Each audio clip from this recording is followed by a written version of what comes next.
All right, thanks, Kent. I'll start by just saying how proud I am of our team. Coming off the heartbreaking game earlier this week, I think lesser men would have folded up shop, and I think our guys really responded the right way. I've told you from day one, we have great people in our locker room. They're a really connected group, and I thought you saw that on full display, not only today in those 40 minutes, but over the last 48 hours.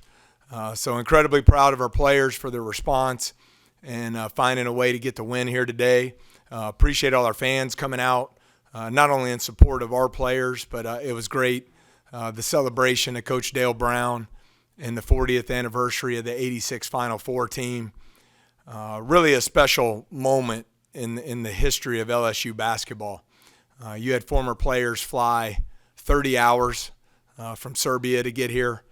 Players from Germany, Brazil, everyone here to celebrate not only Coach Brown, but that special team from '86. So, but bottom line from the game, just very thankful and proud of our players, and their performance was fantastic today.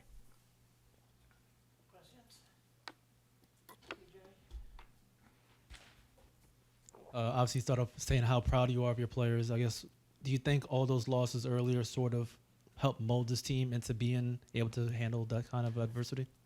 It hadn't been a ton of them. I think just the way the game ended the other night is the challenge because, right or wrong, it's an obsession.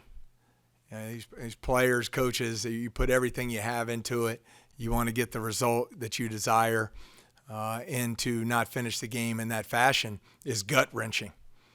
And so just like anything else in life, now it comes down to how are you going to respond.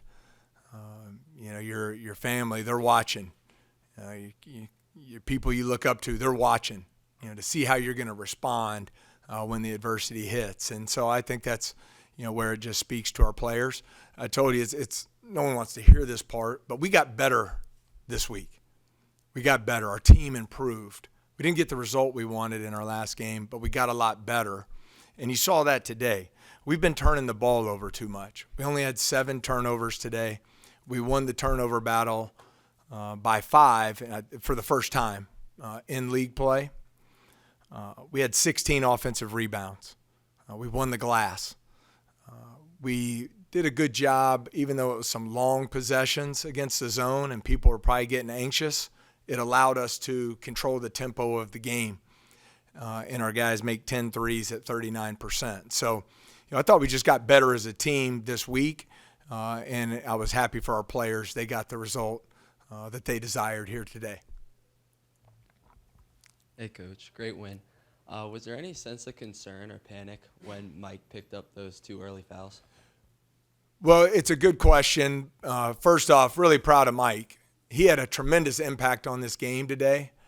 Even though he had the 4 fouls, he didn't get the minutes we would have liked. I believe it was like 12 and a half minutes, but he had 8 rebounds, 5 of them offensive. When he was on the floor, we outscored Missouri by 13. So I thought he had a huge, huge impact in the game. And then Rob Miller, he just keeps getting better. He's been fantastic. His offensive efficiency numbers in the league are off the charts. He's been an elite defender for a long time. He's coming into the game today, he was leading the SEC in block percentage, top 10 in offensive rebounding rate, top 20 in defensive rebounding rate. So I thought both of those guys were terrific. And then, obviously Markel Sutton was incredible. Gets us off to the great start in the first half. I believe he had 19 at the half, and then made some big plays down the stretch. Gets to the free throw line 14 times, 26 points. So, and then Pablo makes some winning plays down the stretch as well. So, I could go down the line, but really proud of our front court. What'd you think of Pablo with the free throws late and that key deflection? And did you have to tell him anything after the game, Kentucky, after the missed free throws? Or? We got in the gym on Thursday and talked about free throw shooting some, and Pablo's a winner. He works, so he's always in the gym. We talked through some things there. I got great confidence in him. He guards every position on the floor. You touched on it, Glenn, the winning play he made there on the deflection, to seal the game. And so, again, just, credit to him for his response and coming out and doing a great job here today on both ends of the floor. Hey, Coach, how important were those 16 offensive rebounds and winning the second chance points like that, especially against their zone in the second half? Well, I think, Matthew, the second chance points and the turnovers was the difference in the game for us when you combine those two things with the three-point line. Obviously very concerned about Missouri's ability to stretch the floor from three. They've been shooting at around 37% on the year. We hold them to a low number of attempts at 18, at 33%. And then for us to go 10 of 26 is one of our better outputs on the season from behind the three-point line. But that, it allowed us to, I guess, the offensive rebounding, to your question, and the lack of turnovers. For the game, we got 13 more field goal attempts than our opponent. And those two things were a huge factor there. Yeah, Coach, whenever Missouri made a three-point game with 9 minutes to go, and then Rashad hits three, and then Sutton comes down, y'all go back up 8, would you say that was the biggest stretch of the game? Well, I think so, especially coming off the way the game finished in the second half the other night. I think it's just human nature. And you're thinking, here we go again. We had a 10-point lead. It's down to 3. How are you going to respond in that situation? And Rashad King made some big shots for us late in the shot clock. A big possession for us was we took it down to the shot clock buzzer. We missed. We got the offensive rebound, and instead of forcing up a bad shot, we were able to pull the ball out. We kept possession for a little over a minute there. We were able to shrink the game down the stretch. And I think it was just, credit to the offensive rebounding, not turning the ball over. Guys did a good job using their timeouts when they got in trouble.